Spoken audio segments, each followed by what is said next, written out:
Buenas noches. El día de hoy hablaremos cómo afecta la radiación en los tejidos vivos. La pregunta número 1 nos habla de que debemos definir y explicar las siguientes magnitudes: dosis absorbida, dosis equivalente y dosis efectiva.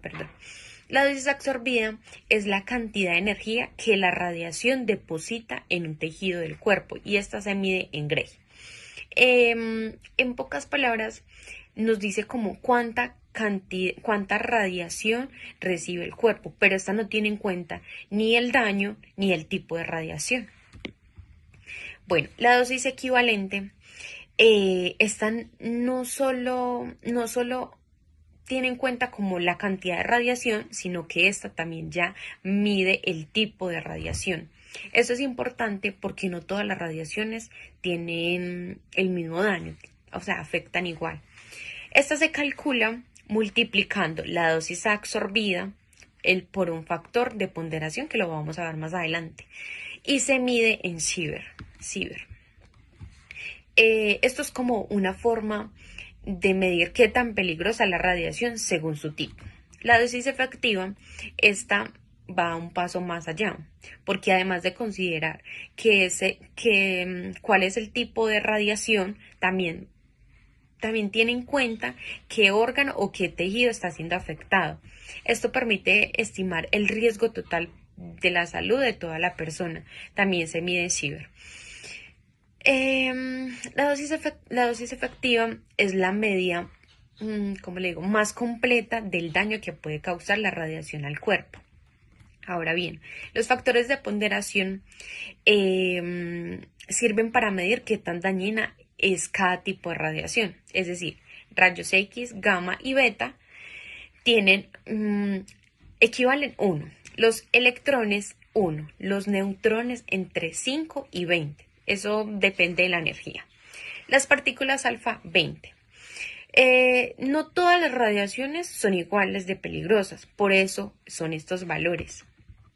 Los factores de ponderación del tejido como tal, estos nos indican qué tan sensible es cada órgano. Ejemplo, la médula ósea, el pulmón y el colon es un equivalente de 0.12, el estómago, la mama 0.12, la tiroides 0.04, la piel 0.01, el hueso, la superficie 0.01.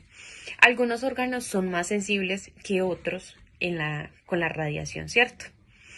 Bueno, la relación entre las dosis, sabemos que la dosis absorbida es la que mide la energía recibida.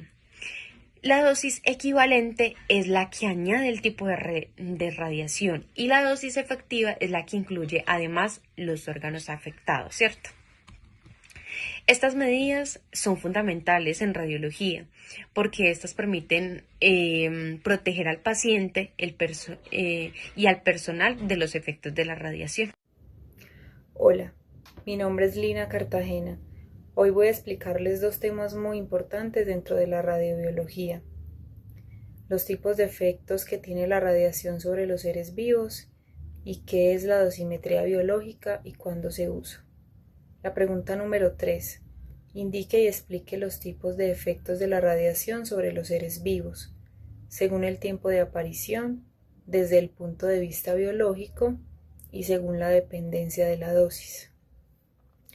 La radiación no afecta a todos igual ni de la misma manera, y para entenderlo mejor la clasificamos en 3 grupos. Según el tiempo de aparición, primero están los efectos agudos, que aparecen rápido, horas o días después de una exposición fuerte, como quemaduras en la piel, náuseas o el síndrome de radiación aguda. Y luego están los efectos tardíos, que pueden aparecer años o incluso décadas después, como el cáncer o las cataratas. Desde el punto de vista biológico, segundo, biológicamente hablando, los efectos pueden ser sintomáticos, que son los que le pasan al propio individuo expuesto o se heredan, o hereditarios, que son los que ocurren cuando se dañan las células reproductoras y ahí sí pueden afectar a los hijos. según la dependencia de la dosis. Y tercero, según la dosis. Tenemos los efectos deterministas, que solo aparecen si se supera una dosis mínima y entre más dosis más grave es el daño. Y los estocásticos, que son los más preocupantes porque no tienen un umbral mínimo. Cualquier dosis, aunque sea pequeña, puede desencadenarlos, aunque la probabilidad es baja. El cáncer es el ejemplo clásico de este tipo. Ahora tenemos la pregunta número 9. ¿Qué es y cuándo utilizar la dosimetría biológica? Ahora bien, ¿qué pasa cuando alguien estuvo expuesto a radiación pero no tenía un dosímetro puesto? Ahí es donde entra la dosimetría biológica. Básicamente es una forma de estimar la dosis de radiación que recibió una persona analizando los cambios que esa radiación dejó en su propio cuerpo, principalmente en el ADN de sus células. Es como si el cuerpo guardara una memoria del daño recibido. Se usa principalmente en emergencias radiológicas cuando no había un detector físico, cuando los resultados del dosímetro parecen raros o inusuales, cuando la exposición fue desigual en el cuerpo, o incluso para evaluar exposiciones que ocurrieron hace mucho tiempo. En resumen, entender cómo nos afecta la radiación y tener herramientas para medir ese daño, aunque sea después, es clave tanto para proteger a las personas como para tomar decisiones a tiempo. Eso es todo, muchas gracias. Hola, buenas tardes. Mi nombre es Daniela Gil, soy estudiante de la tecnología de radiología y de imágenes diagnósticas. El día de hoy vengo a explicarles dos puntos importantes de nuestro trabajo.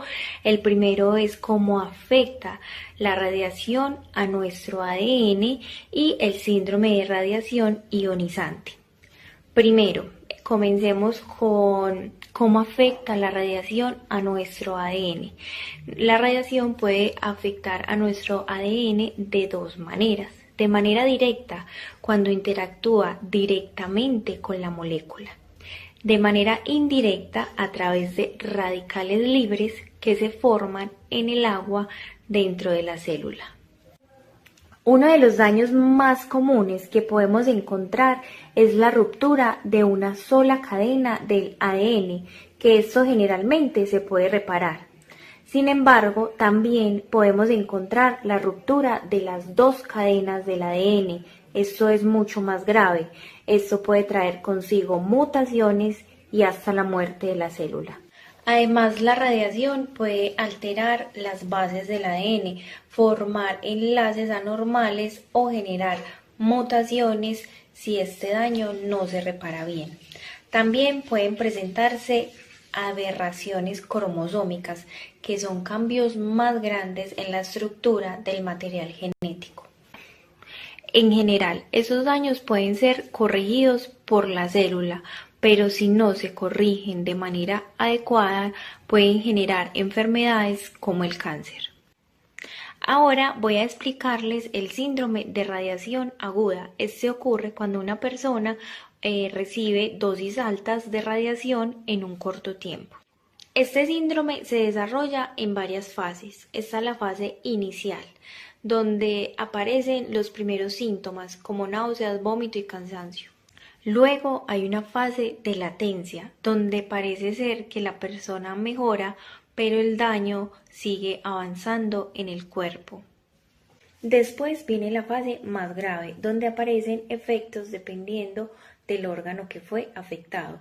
Por ejemplo, puede haber daño en la médula ósea, en el sistema digestivo o en el sistema nervioso. Finalmente, dependiendo de la gravedad, la persona puede recuperarse o puede ocurrir daños más severos como la muerte.